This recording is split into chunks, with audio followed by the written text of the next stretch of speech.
Did you know there are an entire series of Digimon games on the console many of you have probably never even heard of? The Wonderswan games are a series of games over in Japan that never really made it outside of there. Sure, we got a translation of the first game, Digimon Adventure and Okatho Tamer, into English officially, but how many of us were actually able to get a Wonderswan, or even a Wonderswan color? I mean, it did actually sell nearly 3.5 million copies, so maybe you did. But for many of us, nothing. Thankfully, the Digimon community has stepped up forward to make some fan translations. Some of you may not care so much about the games, but these ones actually had effect on the anime as well. Do you remember Ryo, who appeared in the montage of people writing emails in our war game / Digimon the movie, but also appeared in the Tamers universe? Well, he first appeared in the Wonderswans game, and how he crossed dimensions is explained over the course of these games. That isn't what we're here to focus on today. I just recently beat Digimon Adventure 02 Tag Tamers on stream. Come check it out if you want to see me play more, and learned of the event that was only hinted at in the actual anime. This involves Ken, who would later go on to become the Digimon Emperor. This is the cutscene that every Digimon fan was supposed to see to be able to explain the Digimon Adventure 02 Digimon Emperor. This is a lie. Why put such an important scene into a video game? I don't know. The Dark Spore that turns him into the Digimon Emperor. Sure, for those of you who actually watched the season in episode 43 did see this really brief, hazy glimpse of what happened to him, but there was a whole game based around Ryo and Ken's adventure. Surely it really helped to explain what happened here, right? Well, kind of? Here's the cutscene that Digimon Adventure 02 wanted you to see, but since it never got officially translated, Toy and By never meant for our English eyes to get. I would love to offer you a lot of context about this cutscene, but there really isn't a whole lot of context to go on from the rest of the game. Ken and Ryo are friends, so they're called together into the digital world, where Ken works with Wormmon and Ryo with Vmon, yes, the Digimon that are from Digimon Adventure 02, after Wormmon seems to appear again in the digital world. Except apparently it was a trick to lure Ryo back so Millenniummon could have his revenge from the first game, which, if you didn't know about the original Digimon Wonderswan game, there's so little story there that I haven't even bothered to make a video on that. But yes, Ryo was there and beat him alongside Tai's Agumon in the first game.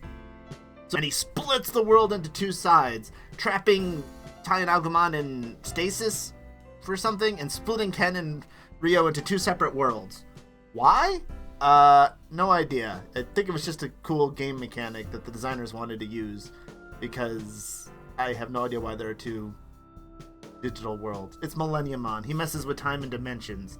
He can break everything if he wants to. So hours of grinding with no real plot except go beat random boss dungeon and random dungeon. Later, you can finally make it into Millenniummon's inner world. Took me 10 hours of training after I beat Millenniummon the first time to actually unlock his final dungeon. These old Digimon games, such fun. Where you go into his inner world where both of their souls are drawn in together, so finally they're in one place to be able to fight him. You enter into his final dungeon. There are 4 separate fights with 3 sets of his cronies beforehand, before you finally get to meet up with Moon Millenniummon. That's right, his final form in this game is Moon Millenniummon. Him sleeping trapped in a crystal is the final boss. And as such, it is a very underwhelming battle. As you see here, I only needed ultimates, which thank goodness, because it takes 72 different fusions if you want to get some megas in this game, and I was not willing to do that. They are able to defeat him together. So, Tai and Agumon are freed from being trapped, I guess. Everyone is happy. The day is saved. When just suddenly, off screen, out of nowhere, Millenniummon is back, not in his moon form, and fires a shot, which Ken intercepts, and it hits him and seems to knock him out. And after a bit of Wormmon being so worried about him, he just sits up and seems fine. Though in this afterward, Wormmon mentions that he did change, and even mentions the Dark Spore by name. So apparently he knows what it is now? But he doesn't say what it is in the anime, or at least doesn't tell Ken when he's asked about it in episode 43 when he has the stream and asks about it. Yeah, don't worry, there are many reasons this doesn't make sense. Then we get one final after-credit cutscene. They were doing it before Marvel did. Where Ken says he is so much better than Millenniummon because he's the Digimon Emperor, and That's it. This incredible story and cutscene is what has set the Digimon Emperor, and more with Ryo in the future. I understand we are dealing with a mobile system here, so they were limited, but was this really what they thought would sell us on this Digimon Emperor? And truly explain something that really affected the anime so much? Plus, this game and explanation breaks so many other things. I know, Digimon being sloppy with its timeline and continuity? I'm sure all of you fans are shocked about that. That's never happened, except in every single sequel that they tried to make. Ken in this game is using a D3. Okay, well, he has a D3, right? Well, no, he and his brother originally got the original Digivice. That's what comes out of the computer, and they are fighting over originally. And it isn't until he goes into the Dark Ocean and dips it in there that it becomes a Dark D3. In the original game, Ryo was using Tai's Digivice because Tai was captured. That's why he couldn't use it to Digivolve, but he could use some of its limited functions, which is kind of interesting. There's no such explanation here, just Ken has a D3, which he never should have unless it's the Dark D3, and then that's a whole nother thing, and he's already the Digimon Emperor then. So, and then another thing that this breaks is this has to have happened after our war game, as they are chasing after Diabormon going back into the digital world. It is, if that is when the Dark Spore was planted, how does Myotismon possessing Ayakawa know about it at the funeral and all about it to explain later when he wants to scan and copy it? Unless the thing Piedmon used in Digimon Adventure on Genai was a Dark Spore, so they've been around longer and he would know about it.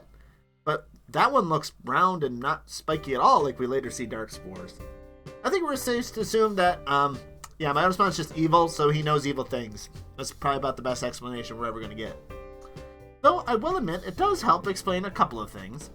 His obsession with Chimeramon makes a little more sense. It is clearly a part of Millenniumon when it's fused with Machinedramon. That's how you make Millenniumon. So trying to control it is to prove he could be better and control Millenniumon too? That could make sense, but that's purely speculation at this point. At no point during Adventure 02 is Millenniumon mentioned, outside of seeing him defeated in the brief flashback later in that season. I think I've made my point that Digimon really should not make sequels and things that are tied together, because so many times they fall apart. All the more you sit down and think about it, it makes less and less sense. If you were hoping that these games would really explain it and give us a great story of Ryu and Ken's adventures, they aren't. It's like many of the early Digimon games, it was more about the gameplay than any actual story to them. That wasn't their goal, even though it affected the story of their story-driven animes. So, was that a good decision? I would say not. But we can hope with Digimon Liberator coming around the corner, we'll be able to get a good story there to enjoy. I hope this helped you understand a little more of what happened in Digimon Adventure 02 Tag Tamers. I wish I could tell you more happened, but it didn't. But I'm still streaming more of the Wonderswan games now, if you want to stop by and check them out for yourself. Speaking of dark things, if you want to know more about Digimon lore, why not click this video right here that tells you all we know about the Dark Ocean in Digimon. Though, spoiler, it's not really in the digital world at all.